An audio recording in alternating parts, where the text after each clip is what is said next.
नमस्कार भाई लोग, कैसे हैं आप लोग। तो आज के इस वीडियो में फिर से मैं आपका बहुत ही ज़्यादा स्वागत करता हूं आपके ही अपने चैनल टेक्निकल ट्रेडर में। तो आज के इस वीडियो में हम बात करने वाले हैं सुज़लॉन एनर्जी की, साथ ही बात करेंगे ऊर्जा ग्लोबल की। सुज़लॉन एनर्जी में तो मैंने आप लोगों को कल ही बोला था कि तेज़ी जल्द आपको देखने को मिलेगी, और आज आपने देखा पर सर्किट लग गई। अब यहाँ मैं नहीं कह रहा हूँ कि मैंने बोला और लग गई, मैं सब कुछ जानता हूँ। सब कुछ जानता तो मैं खुद करोड़पति बन जाता, है ना। लेकिन जो एनालिसिस होती है उसके बेसिस पर मैंने आप लोगों को बताया था कि क्या क्या चांसेस हैं तेज़ी आने के। तो उसके बेसिस पर आज जो लग रहा था तेज़ी बनेगी और तेज़ी बन गई। That's it. ऊर्जा ग्लोबल की भी बात करेंगे। अब देखिए, कोई ऊर्जा ग्लोबल पर वीडियो नहीं बना रहा है। देखिए, कोई आपको ऊर्जा ग्लोबल नहीं, अब केवल चल रहा है क्या, सुज़लॉन एनर्जी, क्योंकि सुज़लॉन एनर्जी में तेज़ी है। अब लोअर सर्किट लग रहा है तो कौन देखेगा, है ना। तो ऐसी बात नहीं है। सुज़लॉन माफ़ करें, ऊर्जा ग्लोबल की भी बात करेंगे कि यह गिरावट कब तक रुकेगी, सारा कुछ समझेंगे। इससे एक वीडियो में रिक्वेस्ट रहेगी, वीडियो अच्छी लगे लाइक करें, नहीं अच्छी लगे डिसलाइक करें। चैनल को सब्सक्राइब करके बेल आइकन हिट करके ऑल पर जरूर सेलेक्ट कर ले। और कोई भी इन्वेस्टमेंट या ट्रेड लाइन्स पर अपने फाइनेंशियल एडवाइजर खुद के एनालिसिस कर ले, क्योंकि वीडियो जो है एजुकेशन पर उसके लिए बनाई जा रही है। तो चलिए आगे बढ़ते हैं। तो यहाँ पर देखिए, सुज़लॉन एनर्जी की यदि बात करें तो आज अपर सर्किट लग गई। कल ही मैंने आप लोगों को बताया था कि यहाँ पर तेज़ी के चांसेस हैं। अब ग्लोबल मार्केट की बात करें तो ग्लोबल मार्केट में कल भी गिरावट थी, गिरावट बनी हुई है। आज भी इंडाइसेस वगैरह, निफ्टी 50 वगैरह में भी गिरावट है ना। लेकिन सुज़लॉन एनर्जी जो है वो, इसमें हमें तेज़ी देखने को मिल रही है। आज का इंट्राडे की बात करें तो देखिए, बीच बीच में सर्किट टूटी जरूर है, बीच बीच में थोड़ी बहुत ट्रेड होते हैं, लेकिन ओवरऑल यहाँ पर तेज़ी बनी हुई है। तो ये तेज़ी कहाँ तक रहेगी यह भी जानना काफ़ी ज़रूरी है। तो देखिए, खबर जो निकल कर आ रही है वो तो बहुत पॉजिटिव है, बिल्कुल डिस्कस करेंगे। लेकिन अभी फ़िलहाल अभी के कुछ दिनों में किस तरह की आपको तेज़ी देखने को मिलेगी, तो देखिए उसके लिए आपको समझना होगा इसके जो पिछला, देखिए इससे पहले 13 रुपये 15 पैसे का हाई बनाया था, फिर यह नीचे आ गई। तो अभी तेज़ी तो ज़रूर आ गई है, लेकिन ये जो लेवल्स हैं अभी आने वाले 2-3 दिन, मतलब कि जो सर्किट, अगर अपर सर्किट की बात करें तो 13-14 रुपये तक की जो सर्किट लगेगी उसमें 2-3 दिन तो लग ही जाएंगे। तो इसमें आपको अभी वेट करना पड़ेगा। इसमें आपको वोलेटिलिटी देखने को मिलेगी। अपर सर्किट लगेगी, टूटेगी, लोअर सर्किट भी लग सकती है, फिर अपर सर्किट लग सकती है। क्योंकि जो मैंने आप लोगों को पहले भी बताया हुआ है, 2016 तक का डाटा मैंने आप लोगों को दिखाया था, और किस तरह से इन लेवल्स पर काफ़ी रेसिस्टेंस से फेस कर रहा है। पहले भी मैंने आप लोगों को बता दिया हूँ, तो इस कारण से अभी मैं नहीं बता रहा हूँ, एक ही चीज़ को बार बार क्या बताऊँ, है ना। तो इस कारण से ये अभी श्योर एंड सर्टेन नहीं है कि यहाँ से अब तेज़ी आ गई है तो अब सुज़लॉन एनर्जी रुकेगी नहीं, बिल्कुल रोज़ के रोज़ अपर सर्किट लगेगी। और ये एक अच्छी भी बात है कि यहाँ पर बिल्कुल स्ट्रिक्ट अपर सर्किट या स्ट्रिक्ट लोअर सर्किट नहीं लगती है। अच्छी बात इसलिए है क्योंकि जो भी चाहते हैं इसमें एंट्री लेना या फिर एग्जिट करना, उनके लिए मौका मिल जाता है।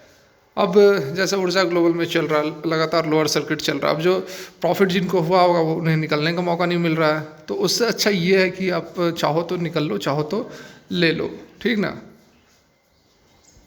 ऊर्जा ग्लोबल की यदि बात करें तो आज के डेट में भी यहाँ देखिए, तो यहाँ देखिए ऊर्जा ग्लोबल में भी अभी लगातार लोअर सर्किट लग रही है। बिल्कुल ओपन होते ही लोअर सर्किट में यह ओपन हो रही है। इससे पहले भी देख सकते हैं इंट्राडे की, बिल्कुल यहाँ पर किसी तरह का कैंडल दिख नहीं रहा है, बिल्कुल केवल लोअर सर्किट लग रही है। और ये अच्छी बात नहीं होती है, क्योंकि अब जिन्होंने भी अच्छी खासी इसमें तेज़ी प्रॉफिट ली हुई होगी इस दौरान उनको तो मौका नहीं मिल रहा है निकलने का, है ना। तो देखिए, ये चीज़ मैंने आप लोगों को तो इस वीक के पिछले वीक ही मैंने आप लोगों को बता दिया था कि यहाँ पर काफ़ी ओवर बाउट रीजन में चल रहा है। आरएसआई के बेसिस पर बताया था, वैसे नहीं कोई भविष्यवाणी नहीं कर दी थी कि यहाँ पर लोअर सर्किट लगेगी। और मैंने पहले ही कहा था कि लोअर सर्किट लगेगी, लेकिन लोअर सर्किट उस समय ना लग के 2-4 दिन बाद लगी, ये अभी मैं कह रहा हूँ।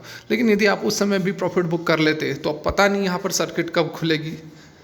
लेकिन यहाँ जो टेक्निकल्स कह रहे हैं उसके अकॉर्डिंग यहाँ देखिए, जैसे 5% की लग रही है ना लोअर सर्किट, लगभग 1.5 रुपये। तो जो 20 डेज़ का EMA है 25 रुपये पर, तो यहाँ पर एक मौका मिल सकता है, एक सर्किट यहाँ पर खुल सकती है जिसको एग्जिट करना है। ऑर्डर लगा कर रखे 25 रुपये के आसपास, यहाँ पर आपको ट्रेड होता हुआ नज़र आ सकता है।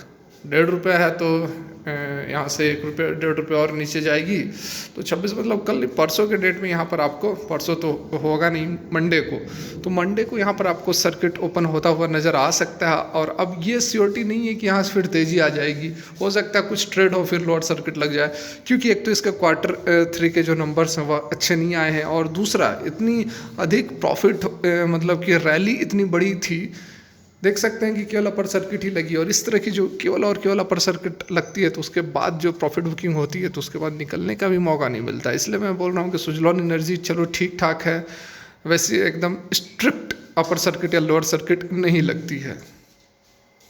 अब बात कर लेते हैं जो बड़ी खबर निकल कर आ रही है, बिल्कुल सुजलॉन एनर्जी, ऊर्जा ग्लोबल दोनों के लिए ही अच्छी खबरें हैं। तो देखिए यहाँ पर आप देख सकते हैं, India is expected to make big budget allocation for renewable energy but Modi needs state to on board to fight climate changes. देखिए बजट आने वाला है और जैसा एक्सपेक्टेशन है बजट में वो बहुत बड़ा यहाँ पर रिन्यूएबल सेक्टर के लिए एलोकेशन किया जा सकता है, फंड एलोकेट किए जा सकते हैं। तो इस सूरत में बिल्कुल जो भी रिन्यूएबल सेक्टर के स्टॉक्स हैं, इससे पहले ही जो COP26 में ग्लासगो में मोदी जी ने जो बातें कही हैं उन बातों के बेसिस पर ही रिन्यूएबल स्टॉक्स जो हैं उसमें ज़बरदस्त रैली हमें देखने को मिल रही है। आप देख सकते हैं सुजलॉन ऊर्जा ग्लोबल, JP पावर और भी जितने रिन्यूएबल सेक्टर से रिलेटेड स्टॉक्स हैं, विदाउट सॉलिड फंडामेंटल्स किस तरह की रैली आपको देखने को मिल रही है। तो वही इनिशिएशन जो सरकार ने लिया है उसी इनिशिएशन का कारण है, और उसी को लेकर यहाँ पर फिर से बजट में भी काफ़ी एक्सपेक्टेशन है।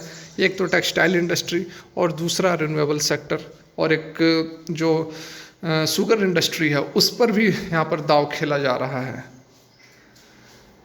यहाँ देखिए जो हाईलाइटेड बातें हैं, अपकमिंग बजट में set aside big bucks to support new capacity in solar, wind and hydro power. देखिए बहुत बड़ी बात है यहाँ पर सोलर, विंड और हाइड्रो पावर। सोलर के लिए मेनली यहाँ पर ऊर्जा ग्लोबल हो गई, सुजलॉन एनर्जी की बात करें तो विंड की हो गई, विंड और ऊर्जा और ये सोलर दोनों में सुजलॉन एनर्जी काम करती है। हाइड्रो पावर की बात करें तो JP पावर हो गई। JP power one of the largest electricity producer है प्राइवेट सेक्टर में हाइड्रो इलेक्ट्रिसिटी, हाइड्रो पावर के थ्रू। लेकिन जो समस्याएं कुछ हैं, जैसा यहाँ पर एक्सपर्ट्स का मानना है कि prime minister Modi needs the support of state governments to execute this projects and build up India's capacity meet the emission target by 2030। वही यहाँ पर बातें बताई जा रही है कि 2030 तक का जो टारगेट मोदी जी ने रखा है उनको मीटअप करने के लिए स्टेट की तरफ से भी कोऑपरेशन की काफ़ी ज़रूरत होगी। बात यही बताई जा रही है यहाँ पर कि स्टेट गवर्नमेंट का भी बहुत बड़ा पार्टिसिपेशन चाहिए, क्योंकि सेंट्रल गवर्नमेंट के पास रिसोर्सेज पूरे नहीं हैं। यदि वह सोलर एनर्जी, विंड एनर्जी या फिर हाइड्रो एनर्जी के थ्रू इलेक्ट्रिसिटी ज़्यादा जनरेट करना चाहती है सेंट्रल गवर्नमेंट, तो उसके लिए तो स्टेट गवर्नमेंट को ही काम करना पड़ेगा, क्योंकि जहाँ भी इंस्टॉल करना है, विंड टर्बाइन जहाँ भी इंस्टॉल करना है या फिर सोलर पैनल्स सेटअप करने हैं, हाइड्रो पावर सेटअप करनी, वो तो आपको स्टेट के अंदर ही तो पड़ेगा।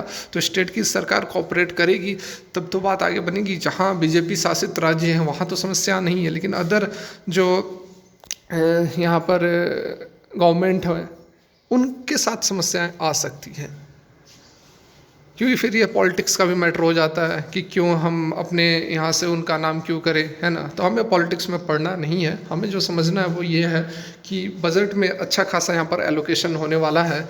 लगभग 46% बताया जा रहा है कि एनर्जी सेक्टर में एलोकेशन हो सकता है, उसके बाद 30% इंफ्रास्ट्रक्चर में एलोकेशन हो सकता है। तो ये सारे जो रिलेटेड स्टॉक्स हैं उनमें आपको अच्छी खासी तेज़ी देखने को मिल सकती है।